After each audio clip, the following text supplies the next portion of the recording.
Olá, esse é o Conexão GAP, conectando você a diversos assuntos da sociedade, com entrevistas, perguntas dos nossos internautas, dicas GAP, uma reflexão sobre temas atuais que com certeza vão levar muito conhecimento para você. Não saia daí, pois o Conexão GAP já está no ar.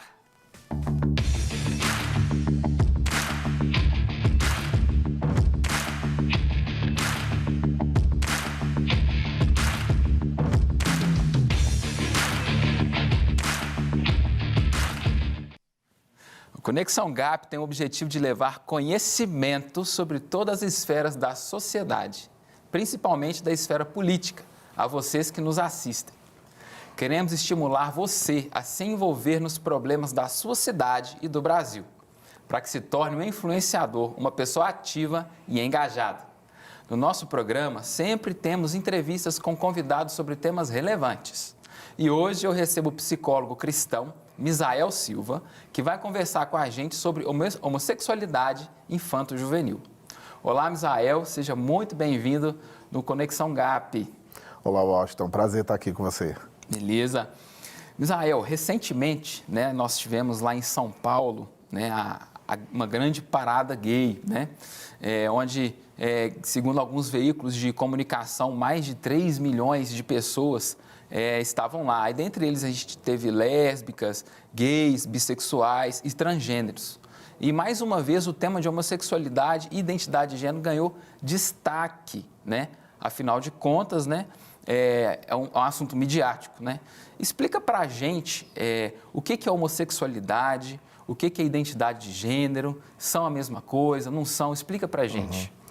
Então, Washington, primeiramente agradeço aí, é um tema polêmico, é um tema que entra aí em várias nuances diferentes, inclusive na perspectiva política, entra numa perspectiva também psicológica, ideológica, religiosa, espiritual, enfim, de costumes, cultura.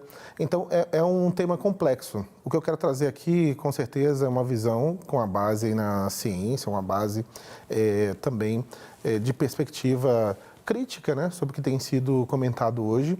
E se você for ver, essa conversa começa em 1973, quando, a partir de uma discussão sobre o DSM-5, o homossexualismo como um transtorno mental, o DSM-5 é o Manual Estatístico e Diagnóstico de Transtornos Mentais, e aí é discutido se a homossexualidade é um transtorno mental.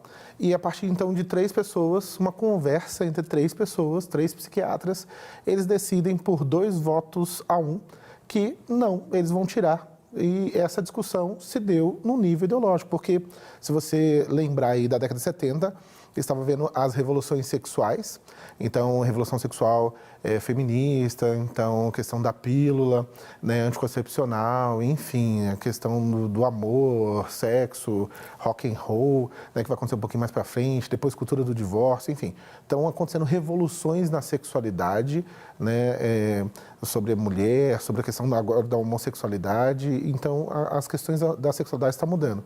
Quando muda essa perspectiva da homossexualidade enquanto agora transtorno, ou seja, não pode se falar que é um transtorno, parece que agora também não pode se discutir sobre a homossexualidade. Sendo que você vai ver que Freud tem grandes escritos sobre a homossexualidade, ele fala da relação entre a criança, o pai e a mãe, na questão do complexo de Édipo, você vai ver o Lacan falando sobre isso, então você vai ver várias perspectivas psicológicas discutindo sobre a homossexualidade.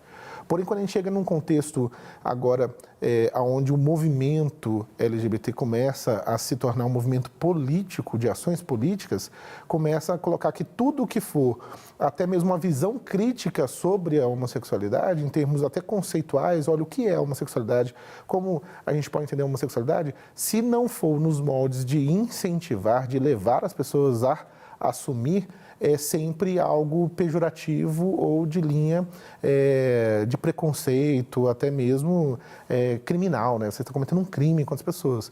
Eu acho que isso diminui muito a complexidade, a discussão e até a liberdade de poder falar sobre isso. Então, essa discussão começa em 1963, você vai ver que a homossexualidade, então, é tida como um desejo sexual, é o desejo que a pessoa apresenta pelo outro, que é diferente da identidade. Porque até então no DSM-5 era identidade de transtorno sexual. Então, havia uma discussão que pessoas poderiam não se identificar com seu sexo biológico e agora se identificar com outro sexo a partir da questão, né, de gênero, que depois vai ser mudada lá na reunião de Pequim, em 1995, né, com a Judith Butler e outras pessoas que estão ali discutindo, né, numa reunião de mulheres. Aí, quando há essa mudança agora de nomenclatura, começa a trazer outras mudanças. Então, vai ser identidade de transtorno sexual, identidade de transtorno de gênero, né?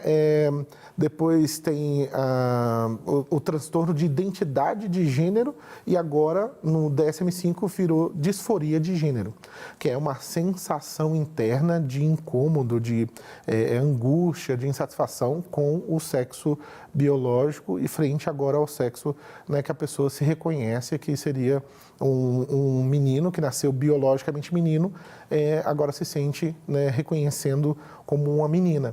Mas aí a discussão é, então nós fugimos da homossexualidade, não é mais homossexualidade, agora isso é transexualidade. E a transexualidade não fala sobre desejo, e sim sobre autoimagem, sobre identidade, né? Sobre como eu me vejo. Por isso que quando a gente usa sobre homossexualidade infanto-juvenil, a gente tem que tomar cuidado com esse conceito, porque pode dar a ideia de que uma criança deseja outra criança do mesmo sexo. E criança não tem a linguagem erótica, né? O Eric Fromm, o Ferenczi que vai falar isso, né? E não pós-freudiano, vai falar assim que a criança tem uma linguagem da ternura. O que significa isso? Criança não tem desejo de ficar tocando em outra criança, de ficar beijando outra criança, de ficar tendo algum tipo de ato erótico com criança. A criança tem uma linguagem da ternura. O que significa isso? Ela quer brincar do que ela vê. Então, por isso que a criança brinca de escolinha, por quê? Porque ela vê a professora na escola, vê o professor na escola. Ela brinca de cozinhar porque vê a mãe cozinhando. Ela brinca de médico porque ela viu lá, ela foi no médico, foi no dentista, enfim. Então, quando a gente fala sobre homossexualidade infanto-juvenil, a gente tem que tomar cuidado para não passar a ideia de que exista um desejo de uma criança de um sexo pela pessoa do mesmo sexo.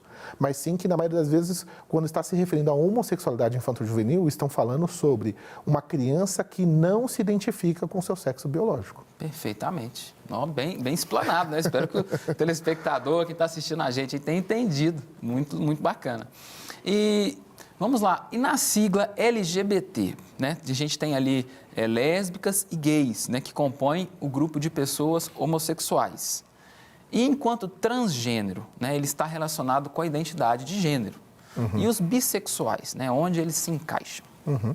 A bissexualidade também é uma demonstração do desejo sexual. Se você for lá no The New Atlantis, né, falando sobre sexo e gênero, ele tem mais de 100 páginas falando, né, e aí, o que é sexo, o que é gênero, e como que a gente pode discutir isso. E as pessoas nascem gays, que é a grande pergunta, né? O último agora, mapeamento genético sobre o gen gay, com mais de 500 mil amostras genéticas, não encontrou nenhuma relação, né, que pudesse ser confirmada como genética, né? Porque se você for ver o cromossomo Y ou o cromossomo X no homem, né, que é XY, na mulher que é XX, um único cromossomo tem o equivalente a 5 bilhões de nucleotídeos. Ou seja, são informações que estão formadas em cadeias e vão dar agora a forma a um órgão, né, a uma estrutura do nosso corpo. Então, para que um menino seja um menino, ele precisa, no mínimo, de um cromossomo com 5 bilhões de nucleotídeos, que seria o equivalente a 4 mil livros de 500 páginas de informação. Ou seja, é inegável você não ver isso, né? Então, por isso que a gente pode pegar hoje, no mapeamento genético, fazer um exame de DNA ou fazer um exame de cariótipo e saber, isso aqui é um menino, né? Esse aqui é um DNA de um menino, esse aqui é um DNA de uma menina. Por quê? Porque aquele gene está altamente já reconhecido dentro da ciência e pode ser visto, identificado e diferenciado. Então, não existe a homossexualidade enquanto genética, existe a homossexualidade, mais uma vez, enquanto desejo. Enquanto desejo, você vai ver pessoas que desejam, a gente não está falando por quê, nós estamos falando só que existe, está dado, é um fenômeno visto, observável. Existe uma pessoa que mostra desejo por pessoa de outro sexo, então um homem mostrando desejo por mulher, a mulher mostrando desejo por homem, que é denominado, então, a heterossexualidade. tem pessoas homossexuais ali que então um homem, né, que deseja um outro homem, pessoa do mesmo sexo biológico, a mulher que deseja uma outra mulher do sexo biológico, que ele se denomina como lésbica, mas está dentro da homossexualidade, e a bissexualidade, que são pessoas que desejam tanto homens quanto mulher. Eles têm preferência tanto com homem quanto com mulher. Mas a maioria dos bissexuais, inclusive que já tive a oportunidade de conversar, eles têm sempre o desejo homossexual como algo mais prevalente, como algo mais intenso, embora eles se relacionem ocasionalmente, até com frequência, com homens e com mulheres. Entendi. Já que você mencionou um pouquinho sobre essa questão de experimentação, ciência, né? O que a ciência diz sobre a homossexualidade e a bissexualidade? Justamente. Então, no artigo Sexo e Gênero da The New Atlantis, você pode procurar, né? Aí tá lá, Sexo e Gênero em inglês, né? Mas você pode traduzir, tem como traduzir. Você vai ver que eles vão colocar que uma grande parte das pessoas homossexuais, uma das questões que vão ser apontadas podem ser questões hormonais intrauterina. Tá vendo? Hormonal não é, então, genético. Hormonal é aquilo que vai dar a condição para que uma informação genética se manifeste. Entendeu? Então, o menino, quais são as informações genéticas para que ele se manifeste?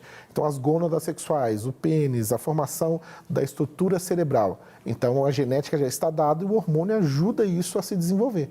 Entendeu? Então, quando, inclusive, a Annie Moyer, ela vai falar isso em 1995 na TV britânica, falando que ela descobriu o porquê do transtorno de identidade de gênero em meninos. Ela falou que de cada 10 casos de transtorno de identidade sexual, 9 eram meninos. E ela falou assim, sabe por que isso acontece?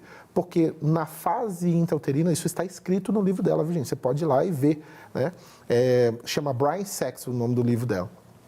E aí, ela fala, então, que da 8ª à 12ª semana, o menino, por algum motivo que ela não explica e não procura também saber, ele tem uma redução da produção de testosterona, que é o hormônio masculino que dá as características masculinas, pelo, músculo, estrutura óssea diferente, força, né? Então mudanças na estrutura cerebral, funcionamento cerebral.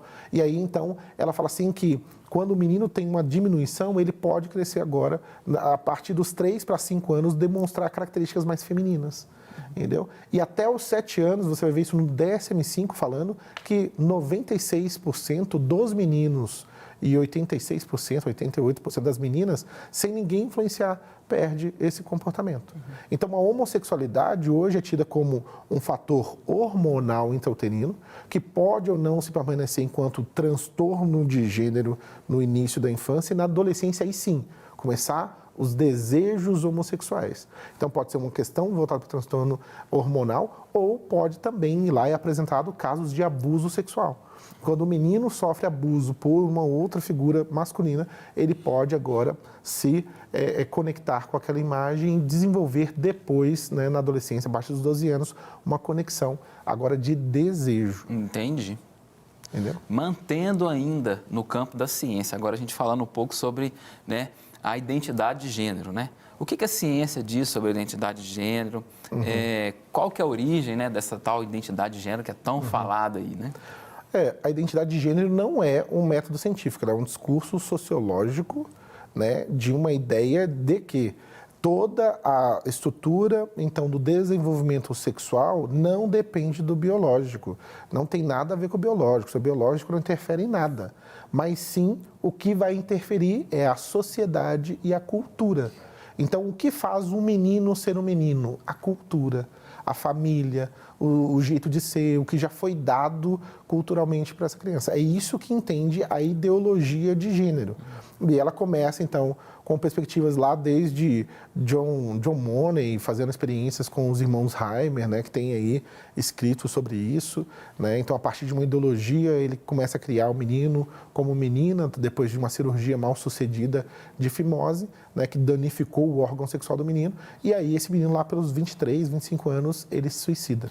Né? Ou seja, deu errado isso daí, mas eles colocaram isso como um sucesso. E depois foram tendo outros problemas relacionados a 1995, mudança da palavra sexo para gênero, E depois você vai ver agora se tornando política a questão da ideologia de gênero tendo que ser ensinada na escola, mas a ciência não tem nada sobre isso. O que ela tem é, às vezes, um silêncio até sobre essa perspectiva, e o que impera é simplesmente um discurso.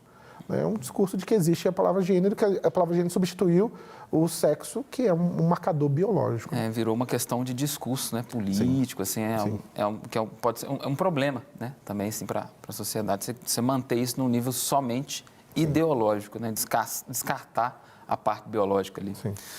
Então, Misael, nós, enquanto cristãos, né, amparados na Bíblia e na nossa fé, sabemos que a homossexualidade e a identidade de gênero são pecados, pois distorcem o propósito de Deus para cada indivíduo. Mas, além da questão do pecado, né, como psicólogo, você vê implicações negativas na homossexualidade e na identidade de gênero para os indivíduos? Então, dentro da perspectiva do DSM-5, até tirar, né, da classificação de transtornos e de problemas emocionais, psicológicos, o que era tido lá como um problema? Eles tinham mais tendência a transtornos emocionais, eles tinham mais tendência agora a ansiedade, depressão, eles tinham mais tendência a questões de suicídio. Inclusive, o DSM-5 vai falar que, mesmo depois de uma transição sexual, né, de uma abordagem voltada para os tratamentos cirúrgicos, essa pessoa que fez agora a cirurgia pode e continua tendo conflitos emocionais, e inclusive agora ela pode, inclusive, por causa dos cruzamento hormonal, ela pode ter mais tendência a ter agora, cometer suicídio e ter transtornos psicológicos. Então, eu não posso falar que pelo menos não há pesquisas apontando isso. A pessoa homossexual vai ter isso.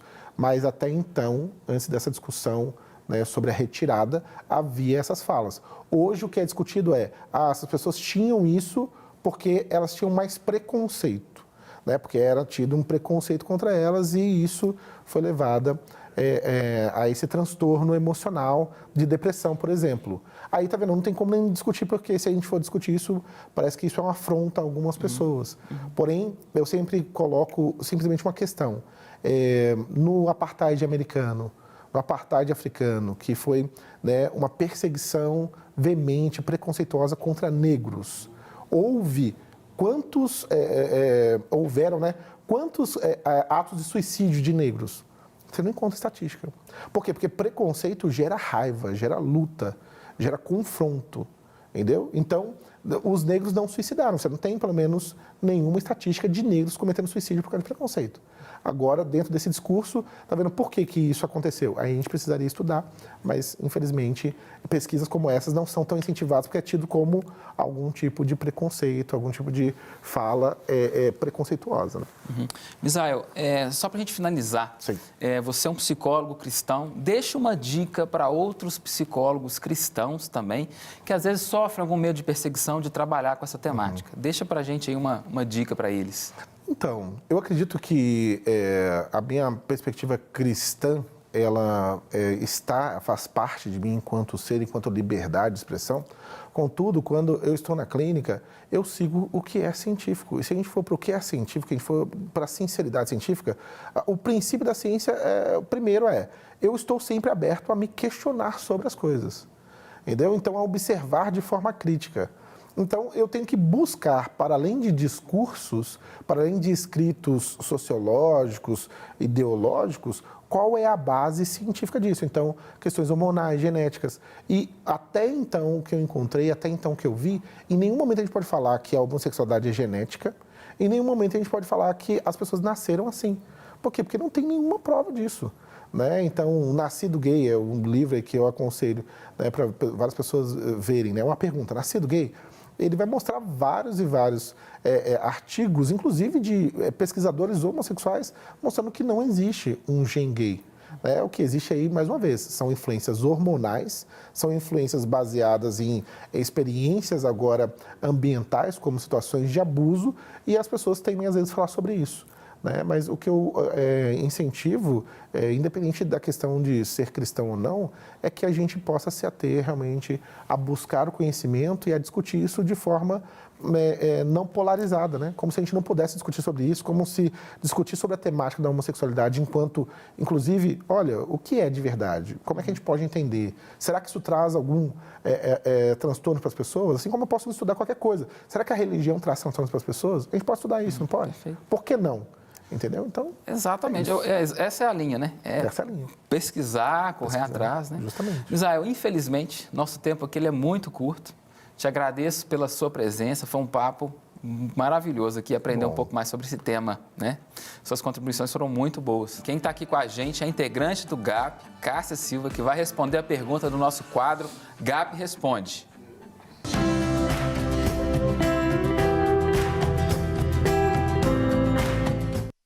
Cássia, muito bem-vinda ao Conexão GAP de hoje. E qual é a nossa pergunta? Olá, Washington. Olá, galera do Conexão GAP. É um prazer estar aqui com vocês. A nossa pergunta de hoje vem do Rio de Janeiro. Quem pergunta é o Danilo Lima. Ele pergunta: qual deve ser o posicionamento do cristão em relação à homossexualidade e à identidade de gênero? Danilo, excelente pergunta.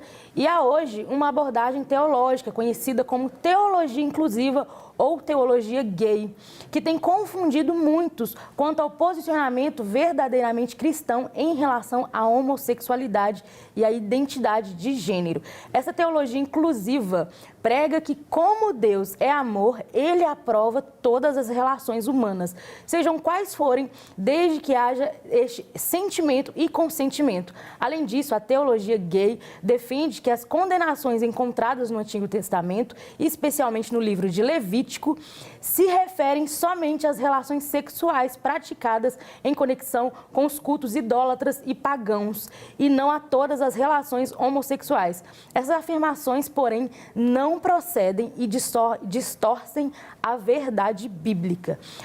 Do ponto de vista bíblico, a homossexualidade é o resultado do abandono da glória de Deus, da idolatria e da incredulidade por parte da raça humana, conforme é relatado na Bíblia Sagrada em Romanos 1, do 18 ao 32. Da mesma forma, pode-se tratar a identidade de gênero, pois ambas negam e distorcem a imagem de Deus, o Criador, no homem, que é a sua criação. Portanto, não é possível para quem crê na Bíblia justificar as práticas homossexuais e a disforia de gênero. Isso não quer dizer, porém, que o cristão deva odiar, desrespeitar, maltratar e violentar pessoas LGBT. Pelo contrário, o cristão ele deve amar, respeitar e apresentá-las ao Evangelho, que cremos ser a verdade, de modo a possibilitar que Jesus possa cuidar delas. O cristão deve amar a pessoa homossexual ou transgênero, mas repudiar a homossexualidade e a identidade de gênero, como deve ser feito com todo pecado. O cristão deve respeitar essas pessoas, mas não deve promover nem valorizar as suas escolhas e comportamentos. Então é isso, Danilo. Eu espero ter respondido a sua pergunta. E se você também quer participar do GAP Responde, é muito fácil. É só seguir o nosso perfil do Instagram, @gap.unec, e enviar pelo direct a sua pergunta com seu nome, a sua cidade e a hashtag GAP Responde. Até mais. E como esse programa gosta de levar muito conhecimento para você, não pode faltar a dica GAP do dia. E dessa vez, quem vai dar uma dica super legal para a gente é a integrante do GAP, Viviane Pitinelli. É com você, Viviane.